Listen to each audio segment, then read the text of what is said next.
Looks like the controversy surrounding Gran Turismo 7 might be rounding a corner. Are we going to be getting PlayStation's answer to Game Pass next week? And let's hear from the directors of Moon Knight. All that and the latest and everything cool today in The Rundown. Hey, welcome to The Rundown. My name is Victor Lucas, and I'm thrilled that you have found me here in the Electric Playground. We've got a great episode for you today, and it's brought to you by our friends at the Gaming Stadium. They are Canada's leader in online esports tournament facilitation. They've got tournaments and fun things going on every single week, and you can find out all about them at tgs.gg. Now, TGS has also got a great new platform that they've put together. It is called Pepper, and it's all about bringing players together and helping them put on their own tournaments, putting some bragging rights on the line or some cash on the line. It's all free, and it's a very, very slick new platform that they are offering up to players out there. Find out about that at pepper.gg. And of course, we've got a dedication today, two actually, and the first one is to Reggie Fils-Aimé, the former president of Nintendo of America. He's celebrating his 61st birthday today, and Reggie's a good guy. I really enjoyed talking with him and interviewing him over the years, so all the best to you, Reggie. I hope you're doing well. And we also have Ty the Blockbuster guy, who had this comment to say: I just posted on my Facebook group that I've been following you for almost 2 decades, and that you are where I get a lot of my info on new games and movies. You rock, Vic, and are one of my favorite Canadians. And I don't always love to highlight those things because it's like, yeah, people like me.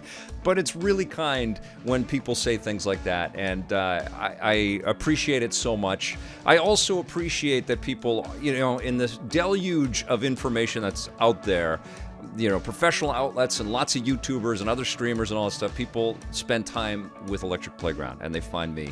And what I wanted to say is I'm grateful for your support, and if you aren't, if you're watching but you haven't subscribed or you haven't followed our Twitch channel, please do that. The more support that the channels get, and the more people that are watching, the more, as my history kind of proves out, the more I give back into the content, and that's what I want to do. I want to use these platforms and use the vehicles that are available to me to grow and provide even better stuff and more stuff. So your support means everything, and I am very grateful. All right, let's get started with the rundown, and we've got some good news from the world of Gran Turismo 7. Now, Gran Turismo 7 launched several weeks ago. I loved it in my review. I had lots of glowing things to say about it, as did lots of critics around the industry.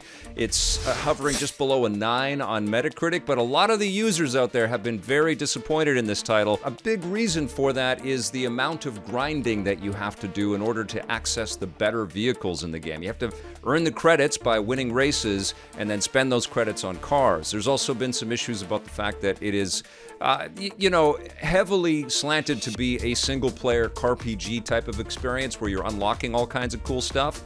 And because it's online exclusively, like it always has to be tethered to online servers, if they have an outage like they did for 30 hours not too long ago, it disrupts everything. And a lot of single-player fans out there can't enjoy their racing game that they spent a lot of money on. Well, today, the folks over at Polyphony Digital had another letter, because they already responded once to the outage, but now they've got another update, and basically what they're saying in this update is they've heard the adamant cries of outrage about this game, and they are taking some pretty big steps to kind of appease everybody and to try to improve the situation and get people to fall in love with Gran Turismo 7 all over again. And they've offered a couple of different things that they're doing in the short term, as well as some stuff that's on the periphery. Let's get into some of the stuff that's coming up. They're going to increase the rewards in the events in the latter half of the world circuits by approximately 100% on average, so you'll be making more money. There's an addition of high rewards in the circuit experience. You're going to increase rewards in online races, include a total of 8 new 1-hour endurance race events to missions, so people will get a higher rewards there.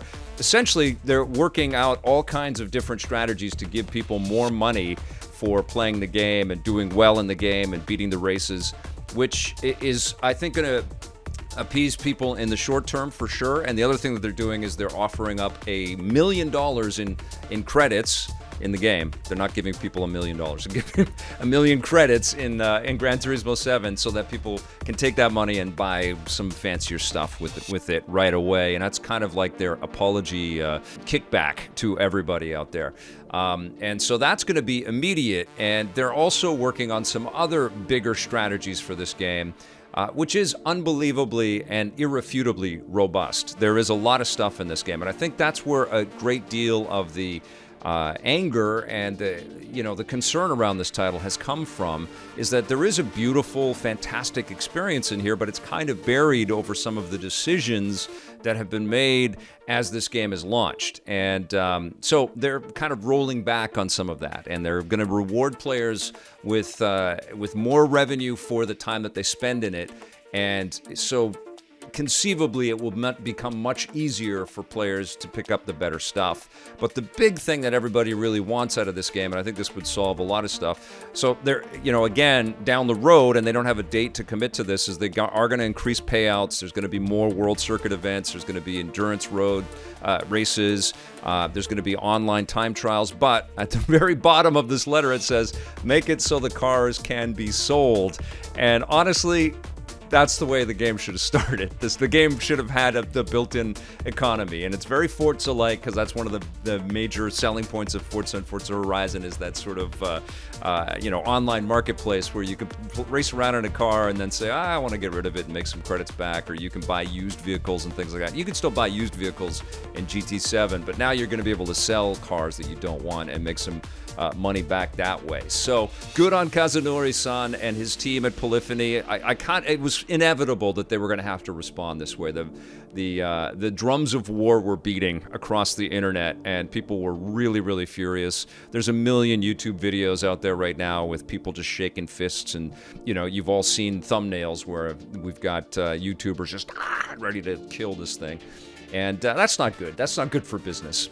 And it's such a esteemed product, It's one of the sort of upper echelon video game brands. So they had to do it. We knew it was coming, and it's coming. And it'll come in phases, but it sounds like immediately there's going to be some gifts or some give-backs from PlayStation and Polyphony to make things a little bit smoother for everybody out there. So if you have avoided Gran Turismo 7, is this, because of the backlash and because of the controversies, is this enough to get you to pay attention to this? Now, do you want this game, or have you put it on the shelf until Sony kind of responded to this, and now are you going to go back? Let me know what you guys think about all this stuff. I mean, the writing was on the wall. I knew it was going to come. I was talking about it in the last couple of rundowns, but I'm just glad that it is.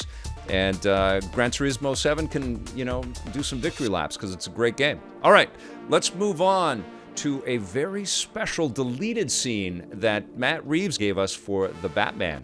This deleted scene for The Batman was shared by Matt Reeves, and it's on a kind of a secret YouTube link on Warner Brothers, an unlisted YouTube link. But of course, it spread like wildfire, and every outlet out there is talking about it. I saw Reddit users just going crazy. This is the kind of the first meeting chronologically in the time frame of the Batman, where the Batman meets the new Joker, played by Barry Keoghan. And this is a very unsettling new depiction of the Joker. He's got some biological issues.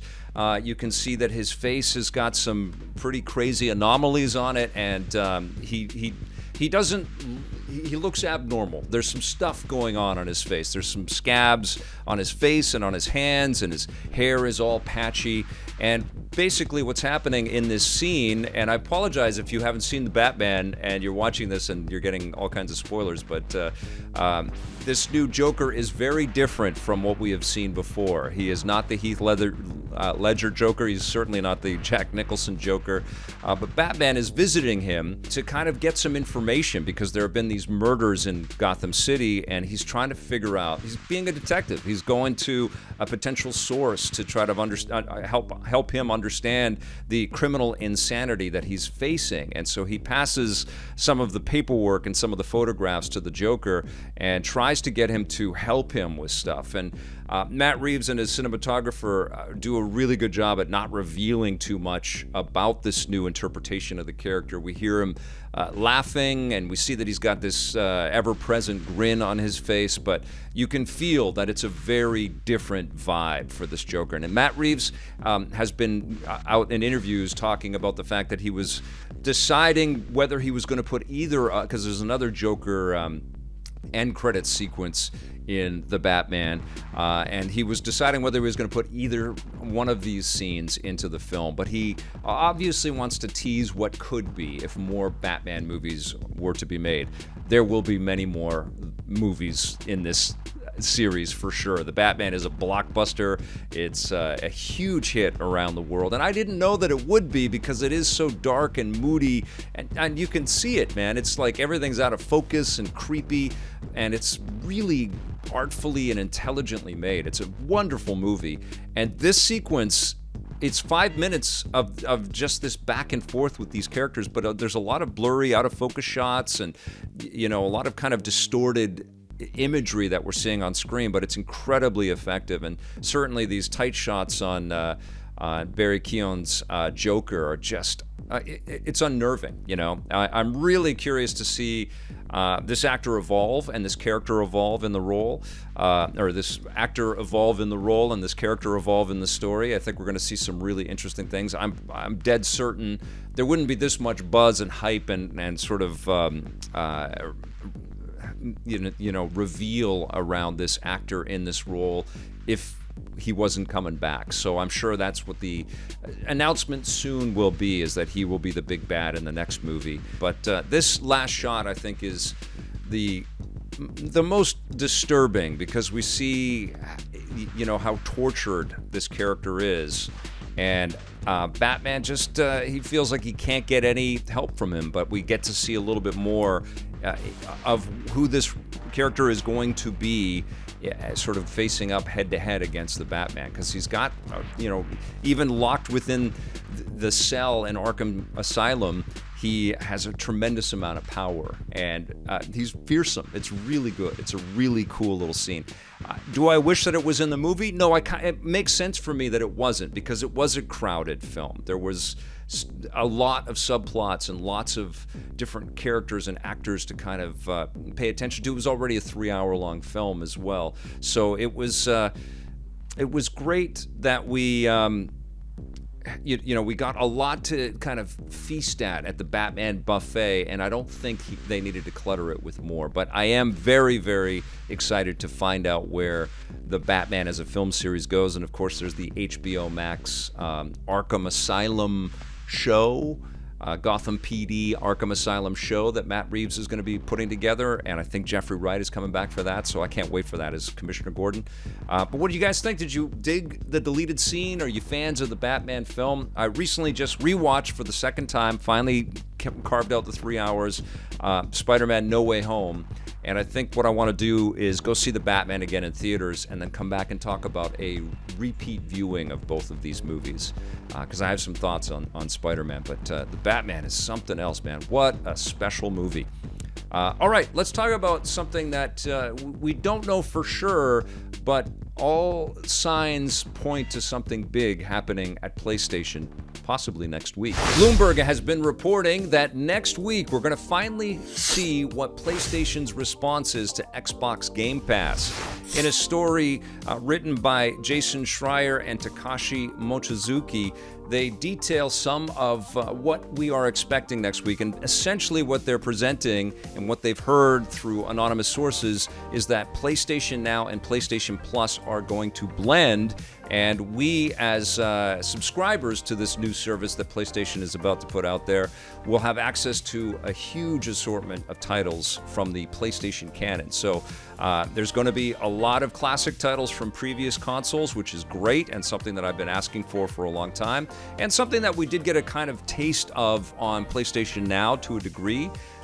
And presumably it will utilize some of the technology that they've invested in, the streaming technology.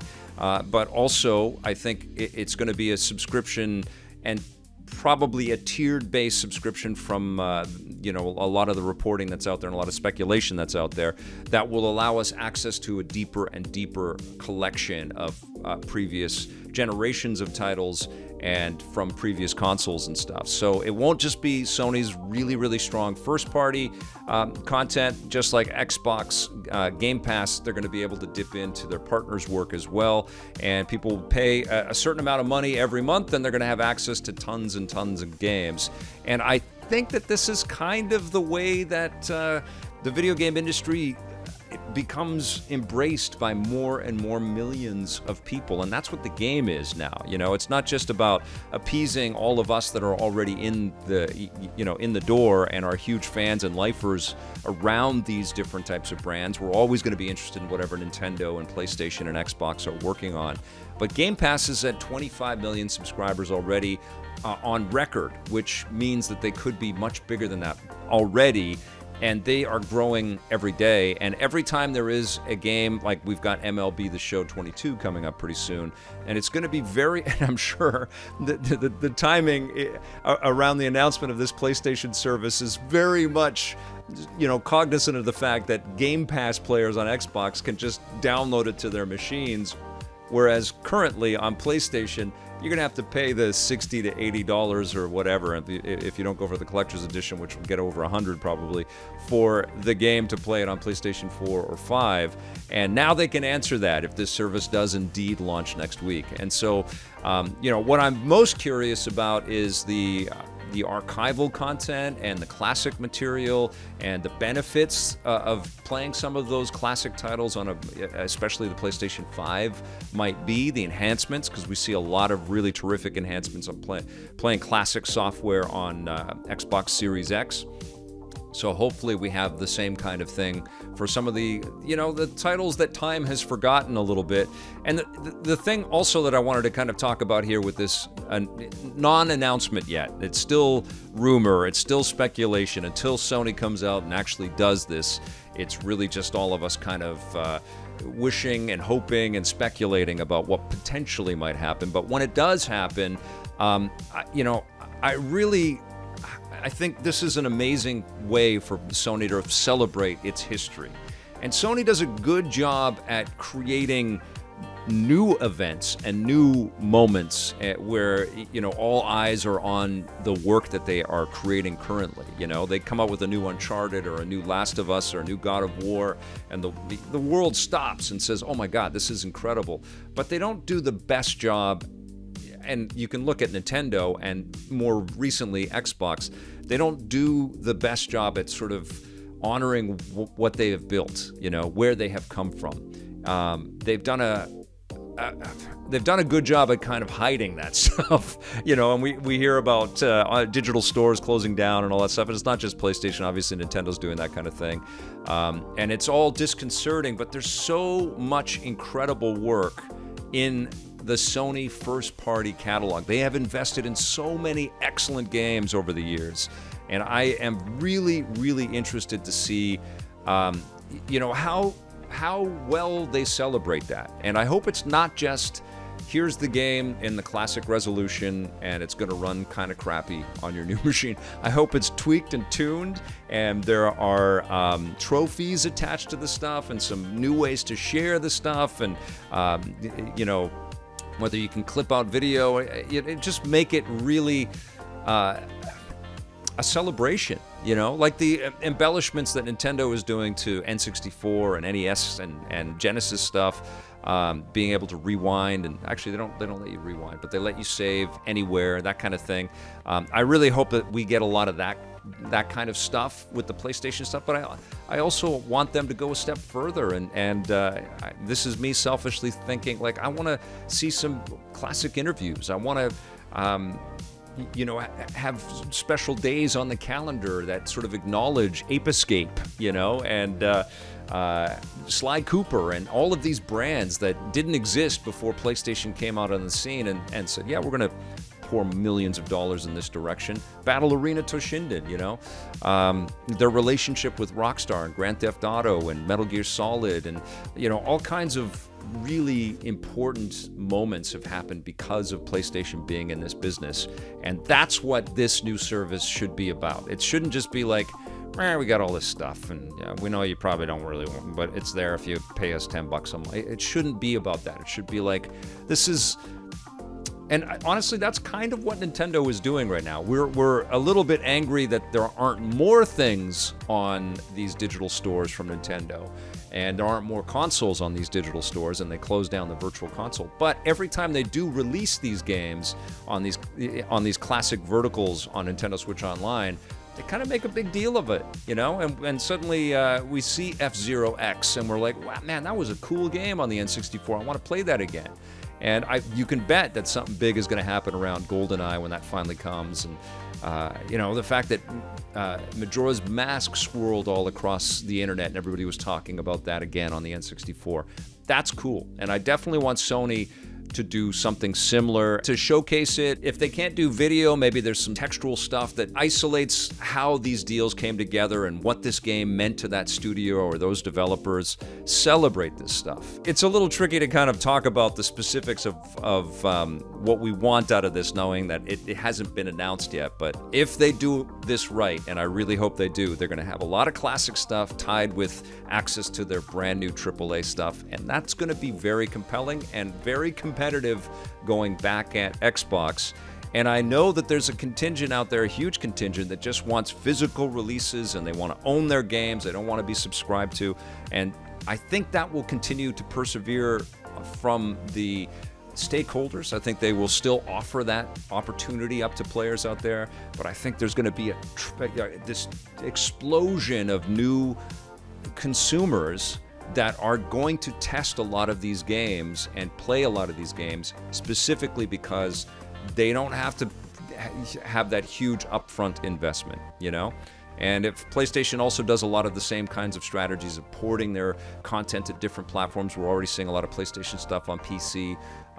But we see the app be a proliferate thing, and it ends up on TV and stuff. I mean, that's getting into the whole streaming technology and that discussion, which is still kind of controversial because there is no streaming service for games that is like 100% yet. It's cool and they work, but it's more about access to that content in as many ways as possible. That's what excites me. It's like, let's remove the barriers to entry on this incredible content. It's awesome that some people out there are finding Xbox Series X machines and PlayStation 5s out there. Huge chunk of people can't, and also an even bigger chunk of people don't want to spend all that money on that hardware.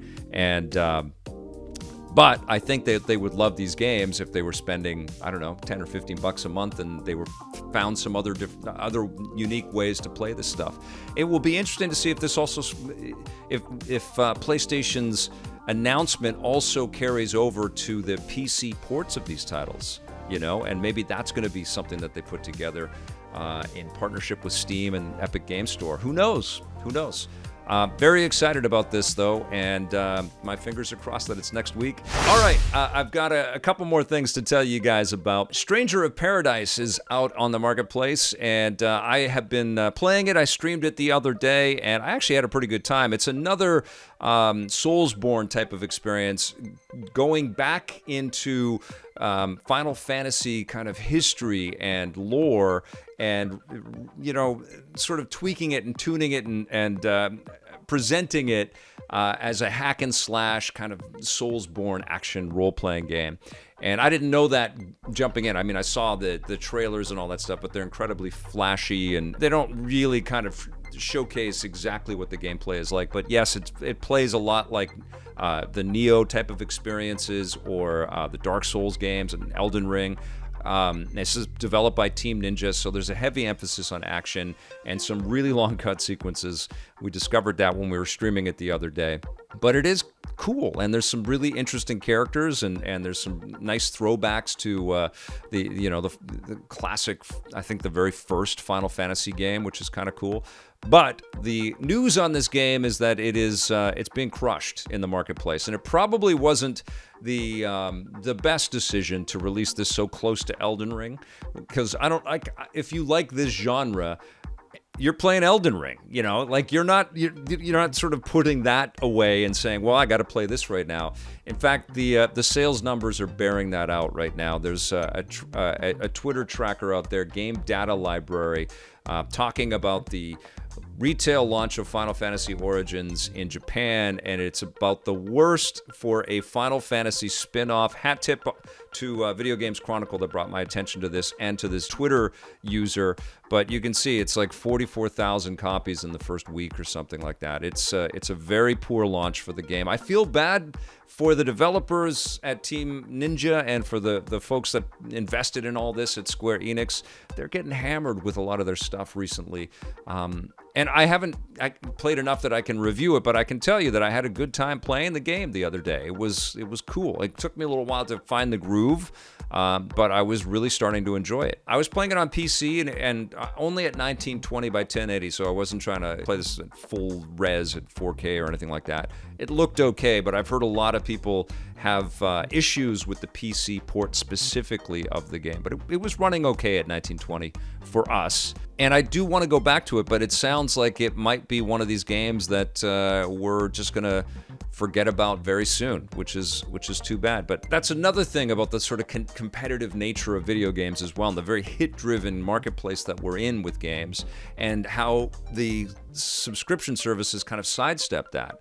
And Xbox was just at GDC providing data on how the pickup on lots of games on Game Pass is incredibly interesting. Players are trying all kinds of stuff, and they're consuming more games. They're spending more hours per week playing games because of this buffet of choice. And presumably PlayStation will be doing the same, and Stanger of Paradise might find a home on the PlayStation service.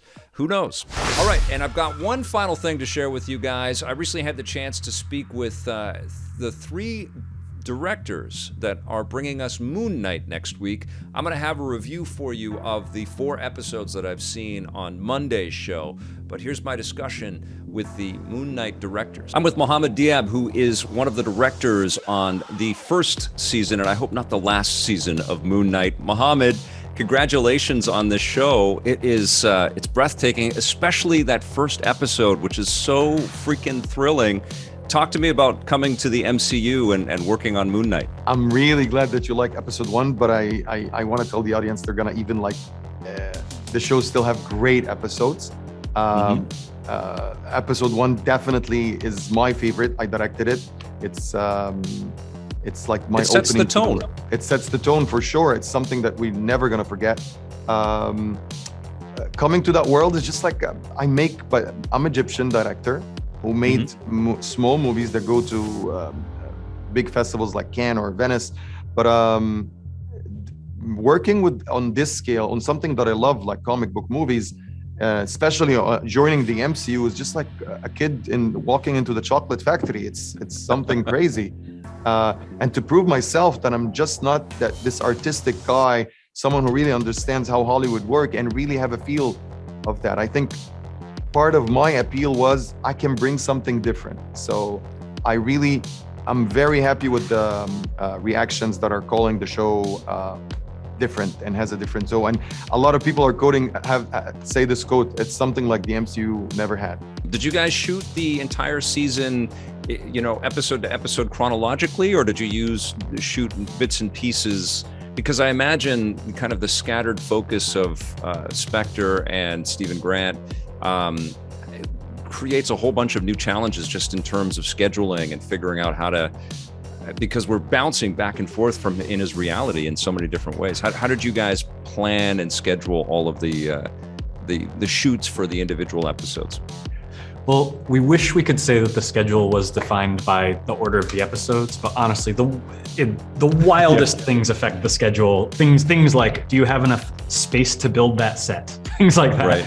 And so the schedule, we bounced episodes all over the place and often leapfrogged with the other director, Mohammed, and covered for each other and all of that. And but really, the challenge that presents very obvious challenges. But first, it was our job to do so. But also, Oscar had a laser focus where even on day 70, nobody's blinking. You know exactly where the character's at. We got to do something really special on this show, and it was that early on, once or twice a week, myself and Aaron, Mohammed, Ethan, May, Oscar, Grant Curtis, the EP on the show, but we would all get together and talk about what personal things from our own lives we want to resonate through this story, and just anything was on the table. Just talk about anything you want. And through those conversations that were more than just personal things, there were also like things that would work better dramatically, and finding little jokes here and there. That what happened in that room was that we all really meshed into essentially one voice, and it's been really lovely to hear that people feel that when they watch the show as a whole. The show is coming up on March 30th. I was just about to say some things about the show, but I can't. I'm under embargo. I'll have some thoughts for everybody early next week, so please come back for that. Thank you to everybody for subscribing to the Twitch channel, or following the Twitch channel, twitch.tv/EPN, or subscribing to our YouTube channel. Thank you especially to our EPN members. You guys are fantastic. We will see you very soon. Have yourselves a great weekend, and until we see you, play forever.